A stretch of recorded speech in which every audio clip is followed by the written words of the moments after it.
اللہ تعالیٰ نے ہمیں اتنی ہمارے ساتھ مہربانی فرمائی کہ ہم اگر ایک رات جاگ لیں تو ہم 83 سال کی بندگی سے زیادہ اجر پا سکتے ہیں، لیکن اللہ نے اس کو چھپا دیا۔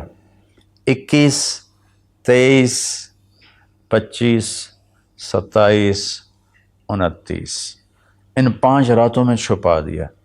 اچھا، چھپایا کیوں؟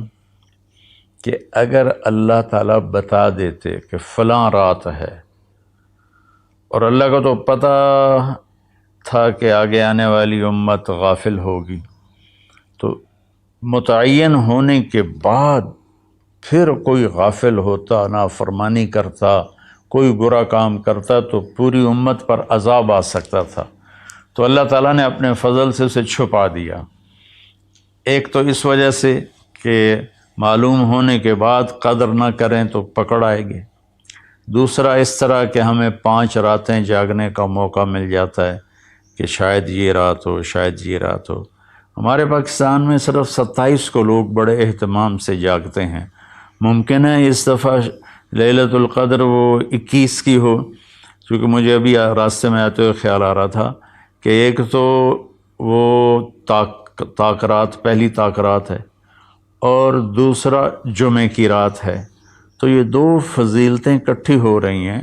مجھے پتہ نہیں ہے، ہو سکتا ہے 23 ہو سکتا ہے 25 ہو سکتا ہے 27 ہو سکتا ہے 29 ہو، لیکن جو باقی راتیں آ رہی ہیں نا، ان میں جمعہ کی رات نہیں آ رہی۔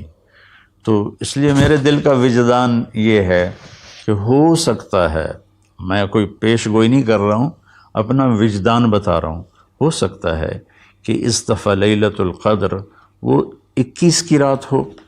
بہرحال 5 راتیں ہیں اور چھوٹی چھوٹی راتیں ہیں۔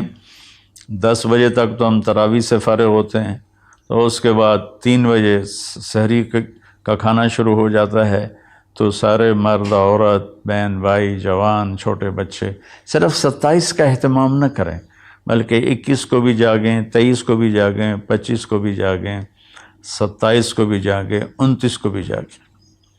میں جب 4 مہینے لگا رہا تھا تبلیغ میں، تو اس میں رمضان آ گیا، سردیوں کا رمضان تھا، 1971 کی بات۔ تو ہم پیدل چل رہے تھے، اس طرف ٹھینگ موڑ سے آگے ایک اڈا آتا ہے مائی رابو، چھوٹا سا، اب تو وہاں کافی رونق ہو گئی۔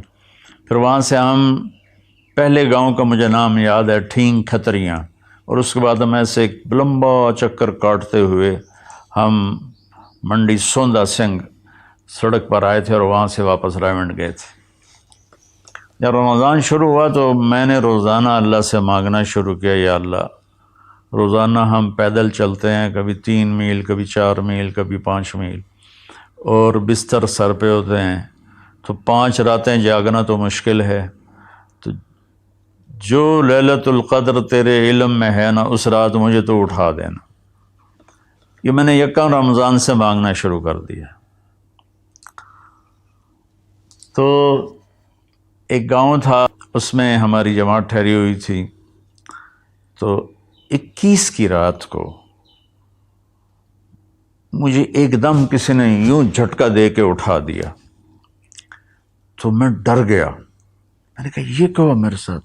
میں گہری نیند، تھک کے چور ہوئے پڑے ہوتے تھے، تو سوال ہی نہیں پیدا ہوتا تھا آنکھ کھلنے کا۔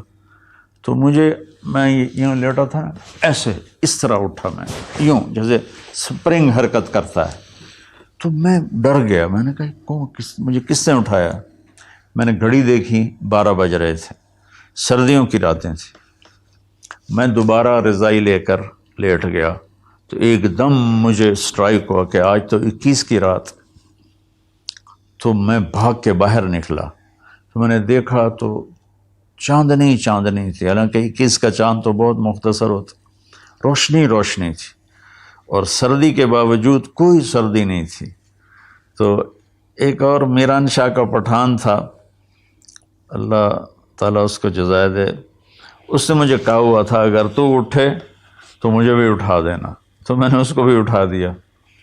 وہ تو 1-2 گھنٹہ بیٹھ کے پھر جا کے سو گیا، اور میں فجر کی اذان تک جاگتا رہا، اور پتہ نہیں کیا کیا مانگا، لیکن اس میں نے ایک دعا یہ مانگی کہ یا اللہ مجھے ساری زندگی کے لیے تبلیغ کے کام کے لیے قبول فرما۔ یہ دعا میں نے بہت مانگی۔ جب میں نے فجر کی نماز پڑھی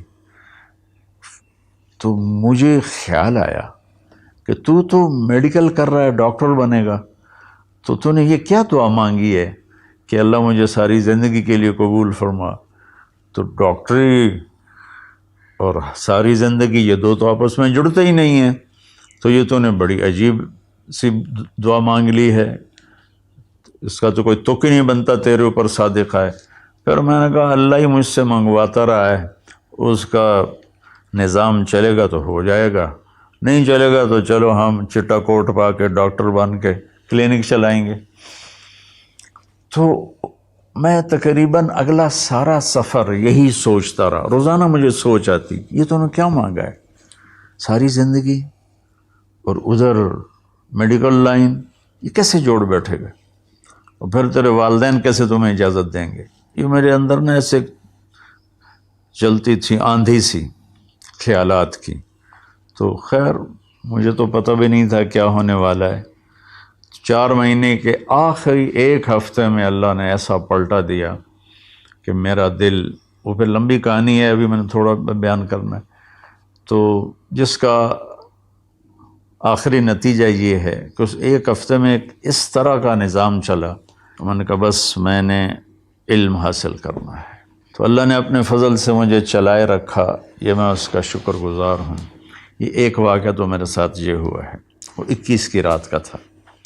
دوسرا واقعہ یہ ہے کہ میں بہت بیمار تھا رمضان میں نا، تو میں نے اللہ سے دعا مانگنی شروع کی کہ یا اللہ تو میرا حال تو دیکھ رہا، مجھ سے تو روزہ بھی بڑی مشکل سے پورا ہو رہا ہے، تو مہربانی کر مجھے لیلۃ القدر بتا دے کب ہے۔ تو خواب کوئی یقینی تو نہیں ہوتے، لیکن دیکھنے والے کے لیے اس میں خوشخبری ہوتی ہے۔ تو مجھے نا 22 کی رات کو خواب آیا کہ کل شب قدر ہے 23۔ تو میں 23 کو گرمیاں تھیں، میں سویا ہی نہیں اور جاگ کے اپنا جو کچھ کرنا تھا۔ تو 25 کو میں سویا ہوا پھر اٹھا، تو ایک دم پھر مجھے نیند آ گئی۔ تو میں نے خواب میں دیکھا کوئی کہہ رہا ہے کہ آرام سے پڑے رہو، آج شب قدر نہیں، وہ گزر گئی، 23 کو تھی وہ گزر گئی۔ یہ 2 تو میری آپ بیتیاں ہیں، واللہ عالم خواب کوئی حجت تو نہیں ہوتا، ورنہ اس کا بھی لوگ مذاق بنا لیتے ہیں۔ کہنے کا مقصد یہ تھا کہ شب قدر 5 راتوں میں گھومتی ہے، 21، 23، 25، 27، 29۔ تو ہم ایک 27 کی رات متعین نہ کریں، 5 راتیں جاگیں، تو اس میں سارے گناہوں کی بخشش ہو جاتی ہے، اور جو اللہ سے مانگو دنیا کا آخرت کا، تو اللہ تعالیٰ اپنا فضل فرماتا ہے اور اپنی رحمت کے دروازے کھول دیتا ہے۔